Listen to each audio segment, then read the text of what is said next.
में संबर होता रहा, भीतर में संबर होता रहा, निर्जरा भी होती रही, और बाहर में संबर उपसर्ग करता रहा। प्रिय बंधुओं, पर वस्तु हम एक दृष्टि प्राप्त कर रहे हैं कि हम प्राय करके ये बोलते इनने ऐसा कर दिया, उनने ऐसा कर दिया। प्रिय बंधुओं, यदि यही सोच रही तो क्या कभी हम बाधाओं को समता से जीत पाएंगे? क्या हमारे साम्य भाव स्थिर रह पाएगा? क्या हमारा समता का सौंदर्य खंडित नहीं हो जाएगा? क्या हमारा सम्राटत्व समाप्त नहीं हो जाएगा? प्रिय बंधुओं, प्रिय बंधुओं, बाधाओं से नहीं कह सकते कि बाधा तू मत आ। मैं बाधाओं से नहीं कह सकता कि तू बाधा मत आ, लेकिन मैं साधक से कह सकता हूं कि साधक तू बाधाओं में चित्त मत ले जा।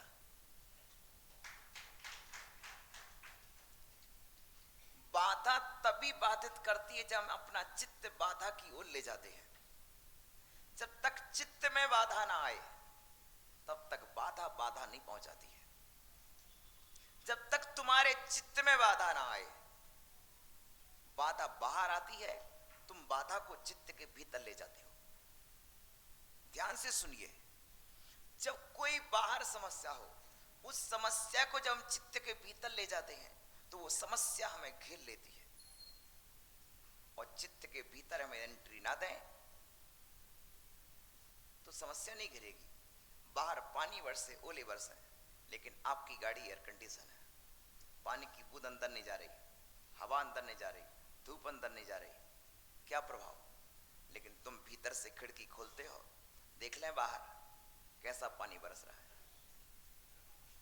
बोलिए, जब भीतर से बैठे खिड़की खोलते हो कि देखें बाहर कैसा पानी, तो बाहर का पानी अंदर पहुंच जाता है।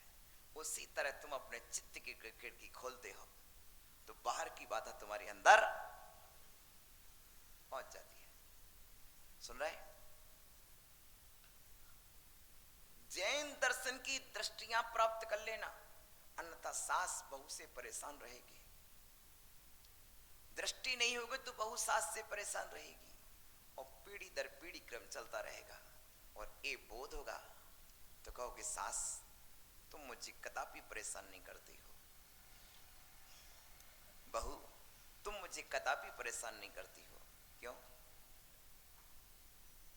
पर वस्तु बंधन का कारण नहीं है।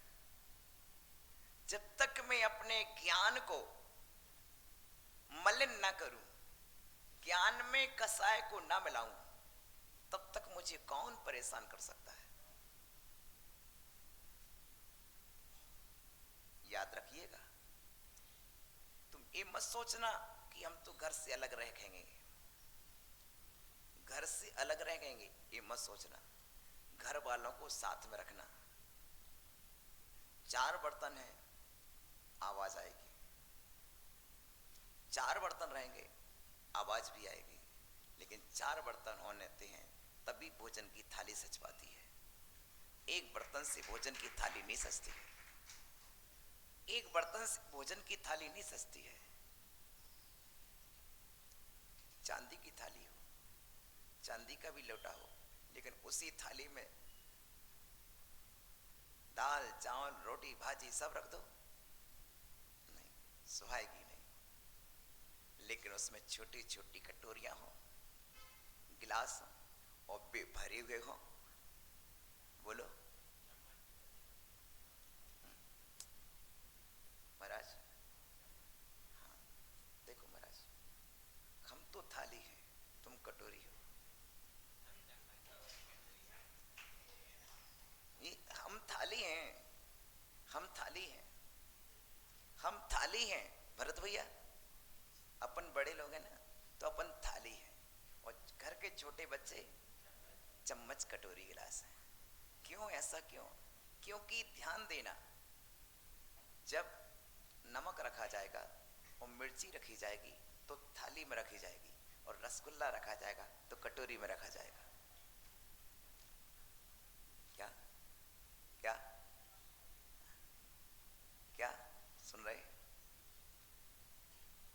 सजी है, थाली सजी है, लेकिन थाली में क्या है? हा? थाली में क्या है? आप ध्यान देना, सबसे पहले थाली में नमक परोसा जाता है, लेकिन जब रसगुल्ला का नंबर आता है तो कटोरी में मिलता है। दाल सब्जी का नंबर आता है तो कटोरी मिलती है ना? इसी तरह बच्चों को सारी सुख सुविधाएं बच्चों के लिए हैं, अपन तो क्या है? नमक मिर्ची है। बेटा, कटोरी मिल जाने पर, रसगुल्ला मिल जाने पर अभिमान मत करना कि मेरे हाथ में तो रसगुल्ला आ गया, तुम्हारे हाथ में तो नमक आया।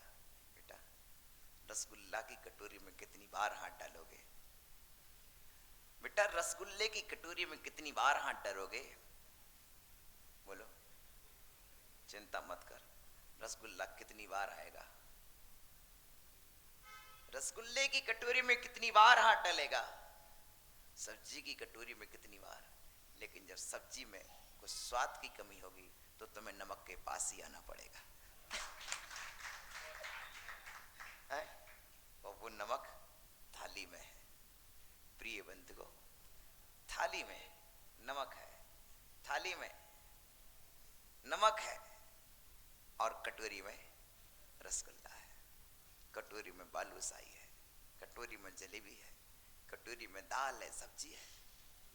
प्रिय बंधुओं, याद रखना, छोटे छोटे 10 रसगुल्ले हैं इनके हाथ में, अच्छे अच्छे मधुर व्यंजन है।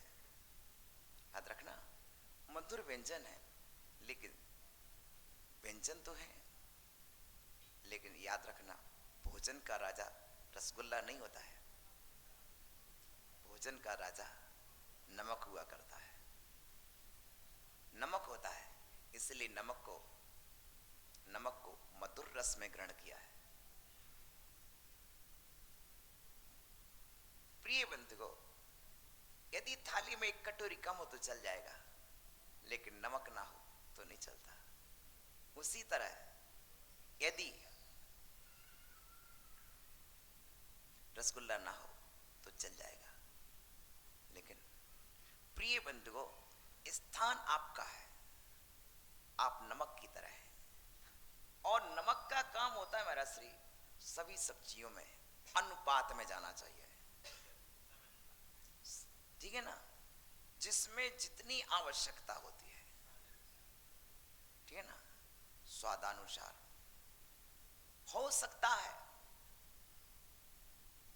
टमाटर में, मिर्ची में अधिक नमक चल जाए, लेकिन वही नमक अन्य सब्जियों में कम चाहिए पड़ता है, ठीक है ना? याद रखना। इसलिए बहुत विज्ञान है ये आपके परिवार का, कि देखो 4 बर्तन रहेंगे, बचेंगे भी, लेकिन 4 बर्तन जब भी भर कर के थाली में आते हैं तो थाली की शोभा बढ़ाते हैं। और उसी तरह आपके घर में कोई मेहमान आए और 4 बच्चे कूदते हुए आ जाएं तो घर में दिवाली हो जाती है। और जिस घर में बच्चे ना हो उस घर की क्या शोभा? बोलो, थाली में कटोरी ना हो और घर में बच्चे ना हो तो घर की क्या शोभा? घर की शोभा तो बच्चों से होती है। प्रिय बंधुओं, तो देखिए, मैं चर्चा इस बात की कर रहा था कि देखो, यदि तुमको मूंगफली के दाने का स्वाद लेना है तो चबाना पड़ेगा,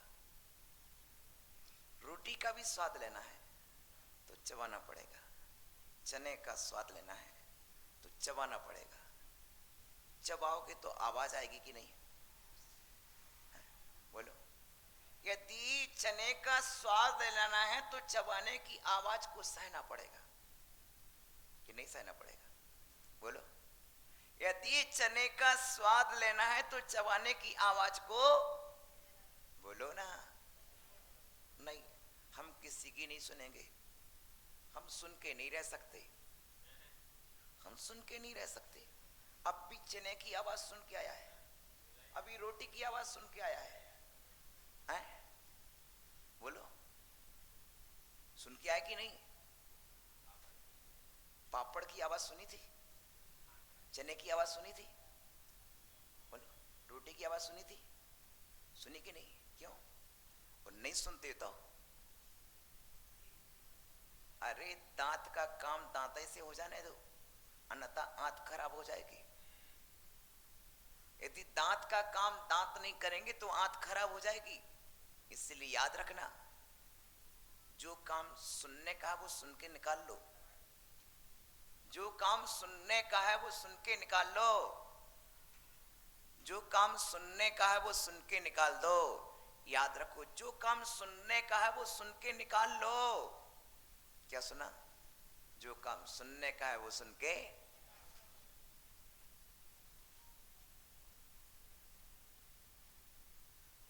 सुनना परम विवेक। कम बोलो, ज्यादा सुनो, कम बोलो ज्यादा सुनो, यह है परम विवेक। इसीलिए विधि ने दिए दो ही कान मुख एक।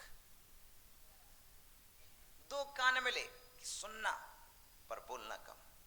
प्रिय बंधुओं, जब हम रोटी खाते हैं तो हमें उसको चबाने की आवाज को सहना पड़ता है, तभी उस स्वाद का आनंद आता है।